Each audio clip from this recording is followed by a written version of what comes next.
लग्नाची बेडी या मालिकेत सिंधू आणि राघव हे दोघेही बोलत असतात आणि त्याच वेळेस त्या ठिकाणी शकुंतलाबाई येते आणि शकुंतलाबाई राघवला म्हणते की राघव, आमचा मुलगा सापडलेला नाही आहे, तर आता तुम्ही या बाईच्याबद्दल तक्रार घ्या आणि या बाईला आत्ताच्या आत्ता बेड्या भरा.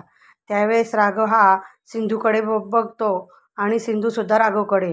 त्याच वेळेस त्या ठिकाणी कमिशनर साहेब येतात आणि कमिशनर साहेब म्हणतात की हो, यांनी मला सर्व सांगितलेलं आहे, त्यामुळे राघव तुम्ही या बाईंना अटक करा. तेव्हा सिंधू ही त्याच्या हात राघव पुढे करते आणि राघव सिंधूला बेड्या ठोकतो. आता सिंधू हा राघवला जेलमध्ये टाकणार आणि शकुंतलाबाईचा प्लॅन हा सक्सेस होणार. असेच भाग पाहण्यासाठी आमच्या चॅनलला लाईक करा, शेअर करा आणि सबस्क्राईब करा.